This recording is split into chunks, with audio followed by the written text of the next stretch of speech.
na dapat sana'y hindi lihim, subalit dahil sa kabulagan ng marami, nagmumukha tuloy na lihim. Luke 6:37 to 38. Ang nagsasalita po dito ay ang Panginoong Jesus. Do not judge, and you will not be judged. Do not condemn, and you will not be condemned. Forgive, and you will be forgiven. Give, and it will be given to you. A good measure, pressed down, shaken together, running over, will be poured into your lap. For with the measure you use, it will be measured to you. Narito po at mahuhukay sa ilang mga pangungusap na ito ang pinag-uusapan nating tatlong lihim ng mga taong tumatanggap ng pagpapala. Sabi ng Panginoon, huwag manghuhusga ng kapwa at nang di kayo husgahan. Magpatawad at nang kayo'y mapatawad din. Magbigay at nang kayo'y mabigyan din. At papaano po ipinakita at ipinaliwanag kung paano daw tayo bibigyan kung tayo mapagbigay? A good measure, pressed down, shaken together, and running over. Siksik, liglig, umaapaw. Ang ibubuhos daw sa kandungan nung bibigyan. Paano po kandungan? Nung araw po, lalo sa Israel, pag bumibili kayo ng trigo o bumibili kayo ng mga kung ano-anong mga grains, mga butil, may mga madadayang tendero, ang galing ng pulso, na pag nagsasalin sila nung mga butil na ito dun sa sukatan, kumbaga sa salop, ang galing nilang magpasama ng hangin, kaya tuloy maraming mga hangin sa pagitan ng mga trigo, konti lang pala yung laman, mukhang puno na. At mabilis nila yung isasalin sa yung sisidlan, para huwag mo nang mabigyan ng oras na yung trigo na yun ay bumaba. Kasi pag tumagal, bababa yun Malalaman mong may kulang pala sa sukatan. Yun daw ibibigay ng Panginoon, tama ang sukatan, tapos siniksik pa, inuga-uga, para lalo pang bumaba at madagdagan pa uli pag nagkaroon na naman ng espasyo, at umaapaw. At dahil po nung araw, ang tao, lalaki at babae, mahahaba ang mga damit. Pag may binibili kayong mga trigo, wala naman kayong dalang paper bag, wala naman kayong dalang grocery bag, hahawakan nyo ang laylayan ng mahaba nyong damit hanggang makarating sa may gitna ng inyong hita ang laylayan na yon, at para kayo ngayong may malaking-malaking bulsang hawak, doon ibubuhos yung pagpapala. Kaya sabi, it will be poured into your lap. Napakagandang makita na yung binigyan ay hindi nagreklamo, nung sukatin niya sa bahay ay hindi kulang, kundi sobra-sobra pa. At narito po yung 3 secrets of blessed people. At pwede rin nating sabihin ito na 3 steps to blessedness. Unang-una pong daan tungo sa pagpapala ng Diyos, do not judge. Huwag manghuhusga ng kapwa. Tingnan po natin sa dictionary ang ibig sabihin ng to judge. It is to form an opinion or to pass judgment on someone. So makikita po natin na yung palang lumilikha ka ng yung mga iniisip tungkol sa isang tao, yung sinasabi mo na siya ay ganito, siya ay ganon, hindi mo pa naman lubos na nauunawaan, yan ay isang uri ng judgment. Pag may nagsumbong sa iyo tungkol sa isang tao, hindi mo pa naririnig ang panig ng isinumbong, kampi ka na agad doon sa nagsumbong, isang uri ng judgment. May nabalitaan ka, hindi mo naman nalaman kung anong paliwanag ng kabilang partido, bumuo ka na agad ng pasya kung sino ang tama at mali, sino ang masama at mabuti, isang uri na naman ng judgment. Huwag daw manghuhusga. Matthew 7:1-2, ang Panginoong Jesus, sabi niya, do not judge. This is another echo of what was said. Or you too will be judged. For in the same way you judge others, you will be judged. And with the measure you use, it will be measured to you. What will happen if you judged? Ano pong mangyayari pag tayo naghatol sa kapwa? Malinaw na malinaw ang sinabi. You too will be judged. Pag ikaw ay humatol, hahatulan ka rin, nino, ng tao at ng Diyos. Di po ba't pag may mga sinasabi sa iyong, dapat malinis ang bahay mo, dapat ganitong ginagawa mo, dapat ganyan ka, sasabihin ng iba, bakit ikaw? Kasi ikay humahatol, hahatulan ka rin. Pero, ang mas masakit doon, hahatulan ka ng Diyos. At yun ang mabigat na hatol. At ano naman po ang problema kung hahatulan tayo ng Diyos? Well, you will be found guilty. Tiyak na pagka Diyos ang naghukom sa atin at tayo'y sinukat, tayo'y kulang. Tayo'y tinimbang, siguradong tayo'y kulang. Sapagkat sabi sa Romans 3:23, for all have sinned and fall short of the glory of God. Lahat ay nagkasala at kinapos sa kaluwalhatian ng Diyos. May exempted ba?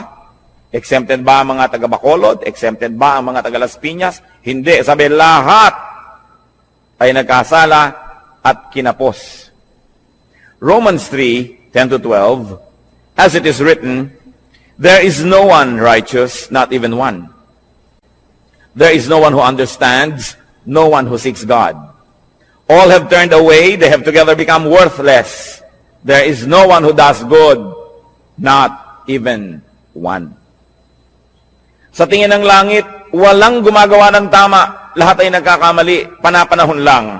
Kung minsan ay tamang-tama ka ng 2 araw, sa pangatlong araw, nadapa, may mali na. Yun namang iba, hindi na talaga tumabangon sa pagkakadapa, permanente nang nakadapa. Sobra nang nasanay sa pagkakasala. Wala daw nakauunawa. Pero sasabihin natin, hindi po ba may ginagawa kaming tama? Subalit sabi rin sa Bible, ang pinakamagaganda at pinakamalilinis nating gawa ay para lang basahan kung ito ay hahambing sa kalinisan ng Diyos. Kulang at kulang pa rin. Kaya walang maaring magyabang na sasabihin niyang ako'y tama, so pwede na ako ngayong manghusga ng iba. Ako'y maayos, so pwede ko na ngayong hatulan ng ibang hindi maayos. Sapagkat maaring maayos kayo ngayon, hawak niyo ba ang bukas? Nakatitiyak ba tayo? Napakarami pong naririnig ko nung araw, mga magulang, kung pintasan yung mga anak na dalaga ng kapitbahay, ng mga tagarong kabilang kalye. Pagkatapos, kung lumaon yung mga sarili nilang anak na dalaga ang mga napapariwara, di wala na sila ngayong masabi, dahil nauna na ang paghatol nila doon sa iba, sabi pa naman, kung anong panukat mo sa iba, ganun ka susukatin. Sobra kang mahigpit sa iba, magiging mahigpit din sa iyo ang Diyos. Yan ang problema pag tayo po'y humahatol agad. Genesis 6:5, nung nilikha ng Diyos ang tao at kutakot-takot na kasalanan at mga kasamaan ng ginawa ng tao, the Lord saw how great man's wickedness on the earth had become, and that every inclination of the thoughts of his heart was only evil all the time. Nakita ng Panginoon kung gaano naging kasama ang puso ng tao na wala siyang hinahangad, iniisip, kundi ang gumawa ng kasalanan. What will happen if you did not judge others? Well, you will not be judged. Yun ang blessedness. You will not be judged by people. Kasi hindi ka mapagsasabang, bakit ikaw? Bakit ikaw? Kasi wala kang man binibitawang mga salita na humahamak sa iba at humahatol sa iba, so bakit kasi silipin? Pero ang mahalaga, God will not judge you. Hindi ko po alam kung naranasan nyo na mga kapatid, mga kaibigan, na talagang may ginawa kayong masama, talagang mali, tas huling-huli kayo at wala na kayo talagang maikakatuwiran at ang kailangan nyo na lang talaga awa ng kapwa. Ang kailangan nyo na lang talaga maunawaan kayo, patawarin kayo. Kung tayo nalagay na sa ganung mga kalagayan, alam natin kung gaano kahina ang posisyon ng isang taong may kasalanan. Kaya ang inaalok ng Panginoon, patawad. Napakataas ng Diyos. At sa kanyang kabutihan, sa ating mga kabiguang siya'y abutin, ay minarapat niyang dumukwang, yumuko at tayo'y abutin. Lumilinis tayo, hindi dahil tayo malinis, kundi dahil tayo'y pinapatawad lamang. Kaya tayo na tumatanggap ng patawad ng Diyos, sino tayo para hindi magpatawad ng iba? Tayo na nangangailangan ng kanyang kabutihan, sino tayo para hindi maging mabuti sa iba? Napaka-importante mga kapatid, you want to be blessed, do not judge. Pero araw-araw, gaano karami ang inyong binibitay? Gaano karami ang ating ipinapasilya elektrika, pinibigyan ng lethal injection? Gaano karami ang sinisira natin ng puri, pinapakulong natin, sinasaktan natin dahil sa ating mga bibig? Hindi nyo pa alam kung bakit nagkagulo yung dalawang tao, may kakampihan na kayo agad. Pag may nakagalit ang inyong anak, ang inyong kapatid, ang kapatid nyo anak at anak, lagi ang mabuti at ang laging masama ibang tao. Wala pa akong nakitang magulang na yung anak niya nag-drugs, napariwara, gumawa ng mga masama, nasasabihin niya, naku, masama ang anak ko. Wala. Laging nahawa sa masasamang kaibigan. Yung mga magulang naman, nung sinasabing masamang kaibigan na yun, yun din na sinasabi nun, ako yung anak ko na influensya lang nung kabila eh. Kailan tayo magbubukas ng mata para tanggapin ang mga kamalian, mga kahinaan natin at ng mga mahal natin sa buhay? Kampi-kampi. We judge people immediately if they cross the path of those people that we love. Kaya yang pong emosyon, madalas yan bumubulag, sumisira sa isang malinaw na pag-iisip. Nakita niyo po sa mga hukuman, bago patawan ng hukom ang isang nasa sakdal, kailangan mo nang madinig ang magkabilang panig. May saksi ang umuusig, may saksi naman ang nagtatanggol. Pareho silang bibigyan ng panahon, susuriin ang kanilang mga sinasabi. Pero tayo po ba ginagawa natin yon o napakabilis nating gumawa ng mga conclusion na mga pagpapasya tungkol sa iba nating kapwa? Remember, pwede naman kayo mag-judge, okay lang yon. Just be perfect so that you will not be judged. But as long as you have sins, as long as you have errors and weaknesses, be kind with your judgment because you will need the same kindness to be applied to you. Do not judge if you want to be blessed. Ngayon po yung verse 37 ng Luke 6 na binabasa natin, forgive and you will be forgiven. Pangalawang hakbang tungo sa pagpapala, second step to blessedness, forgive. Magpatawad. Ano po bang kahulugan sa dictionary ng forgive? It is to stop blaming, tigilan na ang paninisi, or to absolve from payment, huwag nang singilin pa. At hindi pinag-uusapan dito ang pera o utang. Mabuting malinaw. Ang pinag-uusapan po dito yung mga utang sa loob na nasaktan kita, sige na, huwag nang singilin. Nagkamali ako sa iyo, sige na patawarin. Nagkulang ako sa iyo, sige na punan. Do not collect or take revenge. Balance the sheets. Kung meron pong metro, sige na, i-return na yung reading sa zero. Huwag nang matuos. Magpatawad. Gaano po sa ating karami ang may dala-dala dito sa puso na lason? Asido. Dahil hindi tayo nagpapatawad ng kapwa. Mga misis, na pinagtaksila ng inyong mga asawa once upon a time, napatawad nyo na ba? Kasi kung hindi pa kayo nagpapatawad, kahit pa nga kayo yung agrabyado, magiging dalawa ang pagka-agrabyado nyo. Kasi, hindi rin kayo patatawarin. Nabagamat hindi kayo naging taksil na asawa, maaring may iba naman kayong ibang kasalanan na iuusig din sa atin ng langit. Kaya ang nagkataon ay pare-pareho lang tayong makasalanan. Iba-iba lang ang uri, anyo, hugis, kulay ng ating mga pagkakamali. Pero kung tutuusin, lahat din naman tayo ay may mga pagkakamali. At pag hindi kayo nagpatawad, kayo nagiging bilanggo ng taong kinamumuhian ninyo. Tuwing naaalala nyo siya, nawawalan kayo ng ganang kumain, nawawalan kayo ng ganang matulog, tumatamlay kayo. Pati sa pagnenegosyo nyo, nawawala kayo sa sarili, nagkakamali-mali ang sukle. Nalulugi pa rin kayo. Ipagpalagay na minsan na tayong nalugi, minsan na tayong nasaktan, minsan na tayong nahirapan. Pero habang di pa kayo nagpapatawad, patuloy pa kayong masasaktan. Kaya sa pagpapatawad, hindi lang yung taong nagkamali ang pinapalaya ninyo, kundi ang inyong mga sarili rin. Gaano karami ang dumating ngayon dito na may kinikimkim sa puso na sama ng loob, galit, nakatanim na mga hinanakit. Sayang ang pagpunta nyo rito kung lalabas pa kayo sa pinto ng bulwagang ito na dala-dala nyo pa rin yan pauwi. Alam nyo po ba na kayo'y kinatagpo ng Panginoon ngayon, hindi ito isang aksidente, sapagkat nais niya tayong lahat palayain mula sa spirito ng hindi pagpapatawad. Kung ang Panginoong Jesus na walang kasalanan, hinampas, sinaktan, ipinako, pinagbuhat ng mabigat na troso, inalipusta, binuran sa muka, binunutan ng bigote, sinampal, pinagsabihan ng mga masasakit na salita, sa kabila ng kanyang pagbuhay sa mga patay, pagpapagaling sa mga may sakit, pagpapakain sa mahihirap, sa kabila nun ay siya'y nagawa ng masama, subalit siya'y nagpatawad. Sino naman tayo para hindi magpatawad? Meron din naman tayong nagawang mga masasama. What will happen if you forgave? You will be forgiven.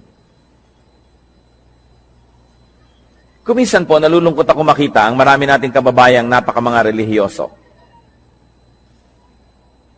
Nagpapapako sa krus, naghahampas sa sarili, hinihiwa ng blade ang mga likod, dumidipa, lumuluhod sa munggot asin, naglalakad ng paluhod, pinahihirapan ng sarili upang mapatawad sa kanyang mga kasalanan. Hindi naman lihim ang daan tungo sa kapatawaran. Hindi sinasabi ng Panginoon na, para patawarin kita, pahirapan mo ang sarili mo, saktan mo ang sarili mo. Ano po ba ang Diyos natin? Sadistang Diyos? Na ikalulugod niya na makita na tayo nahihirapan, nagdurugo, nagpapawis ng dugo? Hindi siya ganon. Hindi hinihingi ng Diyos ang ating mga sakripisyo para niya tayo patawarin. Ang sinasabi lang ng Diyos, magpatawad ka sa kapwa mo at mapapatawad ka rin ng langit. Hindi natin kailangan gawin yung mga mahihirap na ginagawa ng marami. Kaya nakakalungkot po sapagkat ko ang Biblia, ang salita ng Diyos ay hindi nakabukas at hindi tinatanggap ng bukas na puso. Maraming ginagawa ang taong nasasayang. Pinipilit niya magpunyagi, maghirap. Subalit hindi naman pala yun ang hinihingi ng Diyos. Magpatawad ka lang sa kapwa. Kaya kung tutuusin, parang mapalad ka pa nga pagka marami nagkamali sa iyo Kasi marami ka ring mapapatawad. Therefore, you position yourself in the path of God's forgiveness. That's why everything that happens can be a blessing. If only you would open your eyes and see that our God is a God who dispenses blessing everywhere, every time, in every situation. What will happen if you did not forgive others? Ano naman ang mangyayari kung di kayo magpatawad? Matthew 6:14-15. Ito po ang sabi ng Panginoong Jesus. For if you forgive men their sin against you, your heavenly Father will also forgive you. But if you do not forgive men their sins, your Father will not forgive your sins. Yan po yung dasal nating Ama namin. Patawarin mo po kami sa aming mga utang, gaya rin naman ng pagpapatawad namin sa nagkakautang sa amin. Forgive us as we forgive those who trespass against us. Patawarin mo kami, gaya rin naman ng aming pagpapatawad. So ang sinasabi, Lord, kung kami po ay mahilig magbigay ng patawad, edi mahilig din kayong patawarin kami. Kung ayaw po namin magpatawad, huwag nyo rin kaming patawarin. At kung binibigyan po namin ng limitasyon ng aming pagpapatawad, na sinasabi natin, pangatlong beses mo nang ginawa yan, sa susunod, di na kita patatawarin, Lord, ganun din pong gawin niyo sa akin. Pag 3 beses na ako nagkaroon ng isang kasalanan paulit-ulit, sa ika-4, huwag niyo na po akong patawarin. Nauunawa po ba natin ito? Na kung tayo hindi nagpapatawad, tayo rin ang nalulugi. Forgiveness is a bridge. Don't burn the bridge over which you too must pass. Kung minsan sa kahigpitan natin, ayaw nating may makatawid, sinunog natin ang tulay, pero yun pala, kailangan din nating tumawid, pati tayo nadamay, hindi rin nakatulay. Kailangan ang pagpapatawad. Sasabihin ng iba, Pastor, napakahirap naman po yata yung magpatawad. Agree ako sa inyo. Yes, mahirap. Pero di po ba mas mahirap hindi magpatawad? Naaalala mo pa, sumasakit pa yung dibdib. Lumulungkot ka. Tumataas ang iyong blood pressure. Pagka naaalala mo ang mga gumawa sa'yo ng mali, mahirap magpatawad, pero mahirap ding hindi magpatawad. Hirap din lang at hirap ang gawin nyo na yung sa panig ng Panginoon, yung inuutos niya magpatawad. At yan po ang dalangin ko ngayon, kung tayo merong daladala sa puso, dapat patawarin. Siguro parang pelikula na pumapasok sa screen ng inyong utak ang mga mukha ng mga taong ito. Patawarin nyo na. Alang-alang kay Kristo. At kundi man lang alang-alang sa Kanya, mga kapatid, alang-alang sa inyong sarili.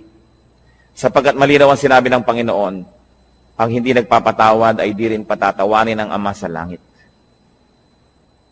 Kailangan ng isang himala para yan mangyari. Kailangan ng hipo ng Espiritong Banal para tayo magkaroon ng pagpapatawad. At yan po ang hihingi natin sa Diyos ngayon. Isang makapangyarihan na hipo niya. Magkaroon ng himala sa ating puso. Magkaroon tayo ng kakayahang magpatawad, bagamat hindi sana yun ang gusto natin. Kuminsan ay ang gusto natin maghiganti. Subalit hindi yan ang paraan ng Diyos. At ang gumaganti, nagagantihan uli, magagantihan, hindi na matapos ang gantihan. So if you do not forgive, you will not be forgiven by people and by God.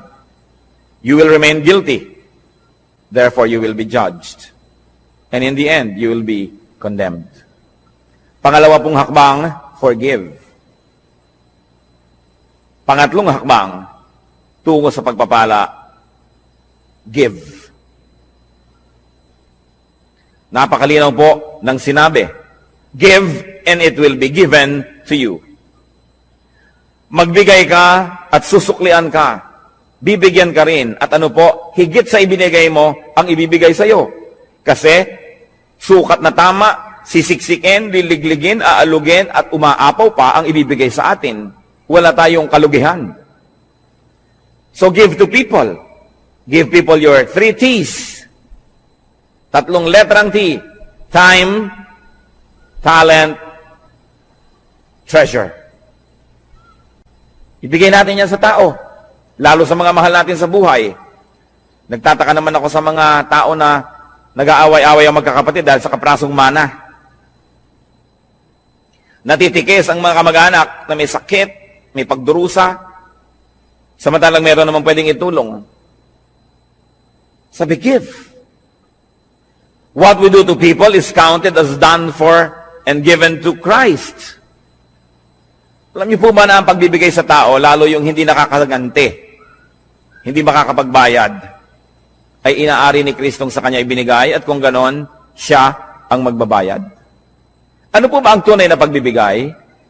Yung ang binibigyan mo ay walang kakayahang gumante ng mabuti rin.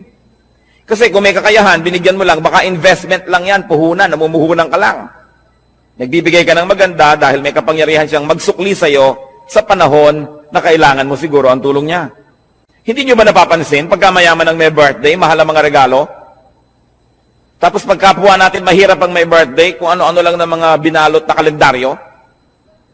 Mga tuwalyang may mga sulat na inchik na good morning, na isang laba mo lang, gapak-gapak na. Kasi mahirap ka eh. Baka hindi ka makapagbigay ng mamahalin sa birthday niya, so ba't kanya bibigyan ng mahal? So hindi nagbibigay, namumuhunan.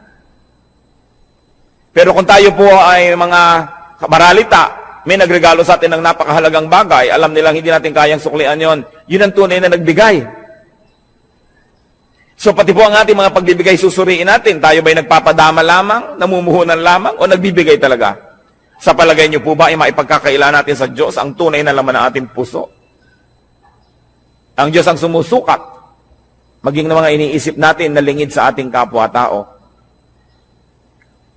At sabi nga sa Bible po, sa oras ng paghuhukom, sasabihin ng Panginoon, halika kayo mga hinirang, mga pinagpala, nagugutom ako, pinakain ninyo ako, nagiginaw ako, binigyan niyo ako ng balabal, may sakit ako, dinalaw niyo ako, nakulong ako, nasa piitan, helpless, powerless, pinuntahan ninyo ako, handito ang inyong gantimpala. At sabi ng mga tao, kailan naman po namin nakita na ganun kayo? Diyos naman kayo. Sabi ni Lord, Aba, lahat ng taong tinulungan ninyo, inaari ko na sa akin nyo yun ginawa. May tanong ako sa inyo. May gumawa ng mabuti sa anak nyo. Di ba tinatanaw nyo? Di ba mas natutuwa pa nga tayo na sa birthday ng anak natin may nagregalo kaysa sa sarili nating birthday? Di ba't kung may mga regaluhan sa Pasko, tinitingnan nyo yung anak nyo kung may nag-aabot man lang kahit isa at nasasaktan ang puso nyo na walang nagbibigay sa kanya? Eh, lahat ng tao, likha ng Diyos. Mahal niya ang lahat ng tao. Pag nagbigay ka sa isa niyang minamahal na tao, lalo yung kapuspalad, yung walang pumapansin, hindi kaya niya alam? Hindi kaya niya tinatandaan? At sasabihin niya, balang araw, susuklian ko ang kabutihan mo. Kahit ngayon pa lang, susuklian ko na, sapagkat mabuti ka dito sa aking mga nilalang. Di ba't pag may sumasakit sa kalooban ng ating mga anak ay tayo unang-unang nasasaktan? So kung may sinasaktan kang tao, sa palagay mo ba hindi mo sinusugatan ang puso ng Diyos? Kung meron kang taong hinuhusgahan, pinag-uusapan, chinichismis, inaagawan ng asawa, inaagawan ng pera, nilalamangan, hindi kaya natin pinalulungkot ang puso ng Diyos. Kaya ang sabi niya sa Matthew 25:45, I tell you the truth, whatever you did not do for one of the least of these, you did not do for me. At yung kabaligtaran naman nun sa verse 40, sabi niya, whatever you did for one of the least of these brothers of mine, you did for me.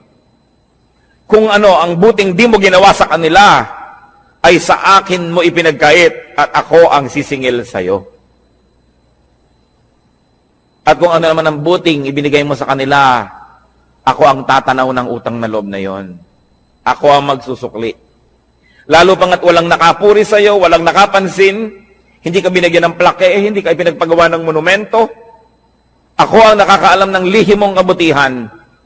At sabi sa Biblia, yung ama na nakakaalam ng mga lihim na gawang kabutihan, ang siyang magbibigay sa atin ng pagpapala. Whatever we give to people, we give to God. And if you give to people, therefore you give to God, why will you not be blessed? Sasabihin iba, kailangan wise? Bakit ko bibigyan yan? Di ako nawalan. Ito yung iniipon ko ang nabawas. Gaano kahirap ba sa Diyos na ibalik ang gusto niyang ibalik?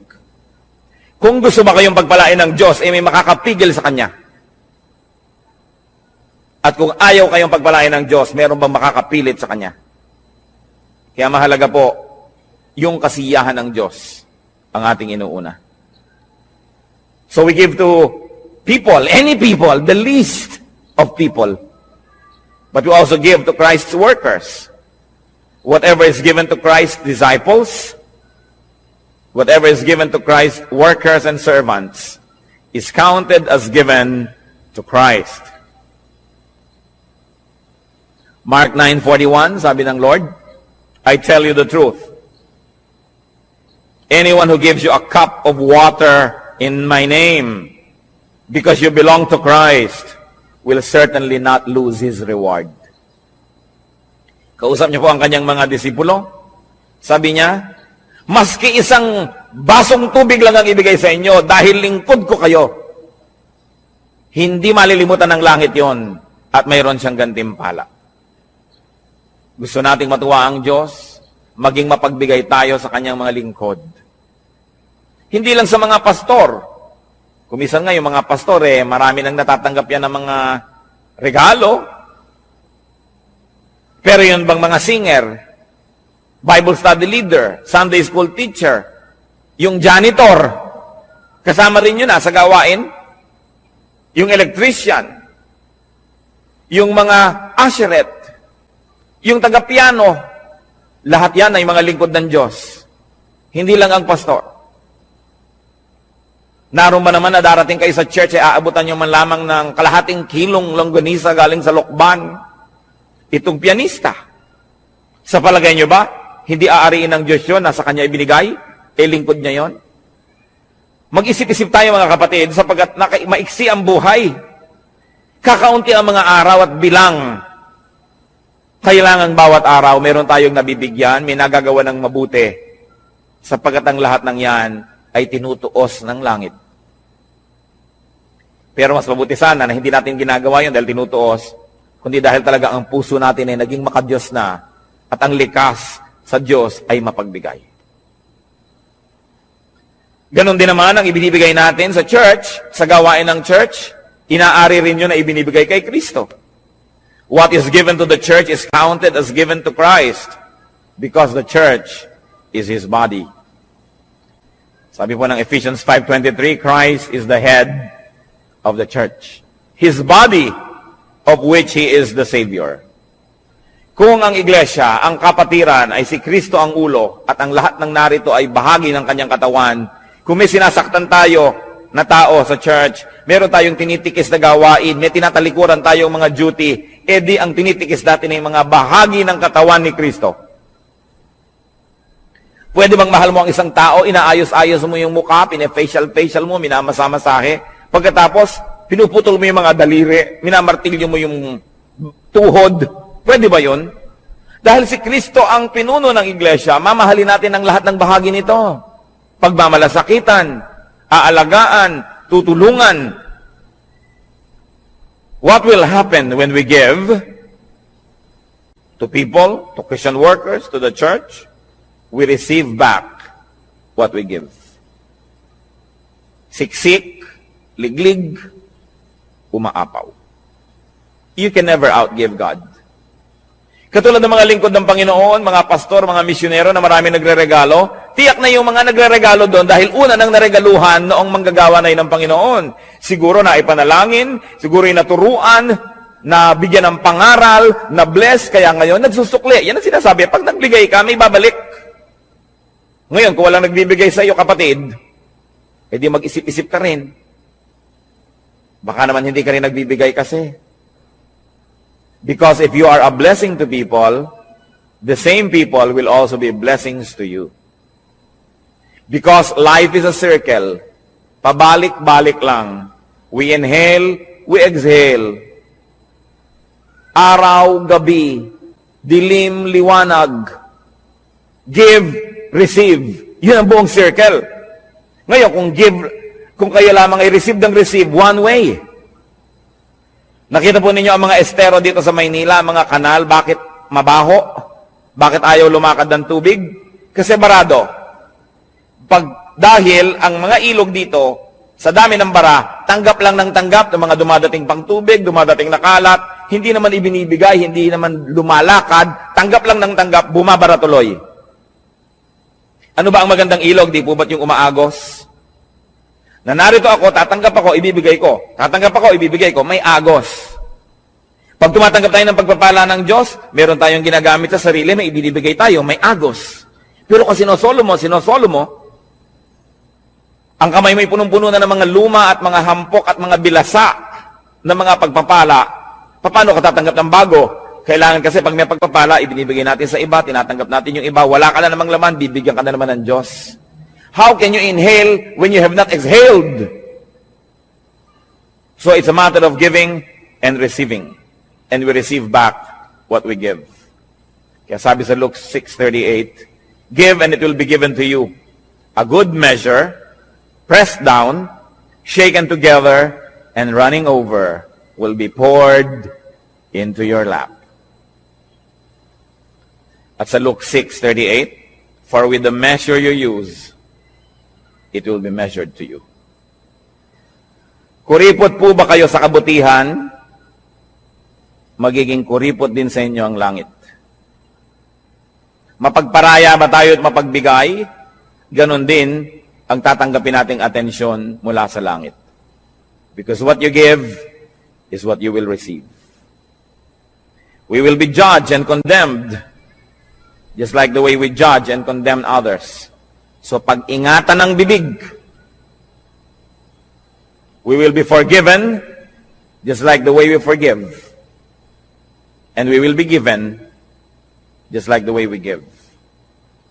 May tatlong bagay pong kailangan tayong mga tao. Unang-una, kalayaan mula sa judgment, mula sa paghuhukom. Kasi lahat tayo guilty. Kailangan din nating mapatawad tayo dahil tayo may kasalanan. At kailangan din nating tumanggap ng pagpapala ng Diyos. Simple, para ang lahat ng yan ay maganap. Blessed people, or the people who will be blessed, do not judge. Suriin natin ang ating mga isip. Watch yourself. Blessed people, forgive. Check your heart. And make it a habit to forgive. Baligtarin po natin ang ating mga kostumbre. Kasi kung minsan, ang nakaugalian na natin, magtanim ng sama ng loob, maghinanakit, hindi kumikibo, pero galit pala. Baligtarin natin yon. Sabi sa Romans chapter 12, be renewed by the changing of your mind. Palitan na ang paraan ng pag-iisip. Alisin na yung mga lumang paraan na hindi naman nakabubuti. Make it a habit to forgive. That when people wrong you, immediately, your instant reaction is to forgive. Habit yan. It can be formed. It is a learned behavior. And God can help us. And of course, a way to blessedness, a way to prosperity, is to give. Suriin natin ang ating mga sarili. Hindi naman dapat lihim ang mga bagay na ito. Ibinunyag na ng Panginoon. Nagiging lihim lang sa mga nagbubulag-bulagan at nangagbibingi-bingihan. Panginoong Diyos, suriin niyo po ang puso namin. Turuan mo kami, Lord, na tunay na maging marunong. Karunungan na kumikilalang ang tamang gawin yung ipinagagawa niyo. In the name of Jesus, I rebuke all work of Satan and all deception of the evil one in the hearts of these men and women before the Holy God. We rebuke and drive away the deception, the burdens, the heaviness, the darkness, and we declare freedom for the people who are opening their hearts to the Lord today. Tanggapin natin ang kalayaang magpatawad, ang kalayaang maging makadiyos, ang kalayaang maging malinis.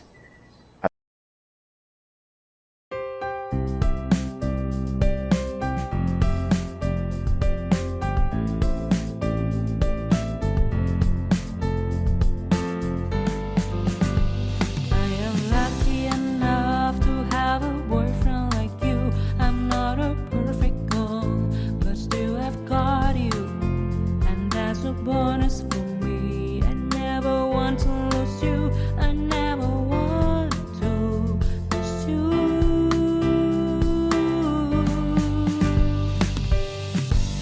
You will not believe, but it is true when I say that you are the more important person in my life. Your love has conquered my heart and left me asking for more. I love you for who you are.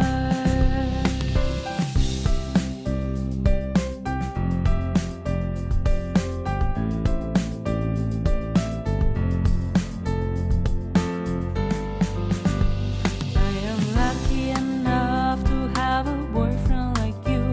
I'm not a perfect girl, but still I've got you.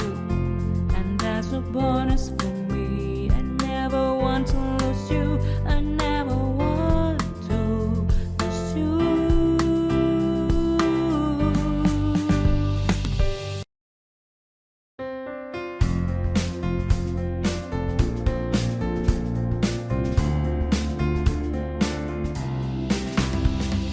Every little thing related to you make me smile. I know you are the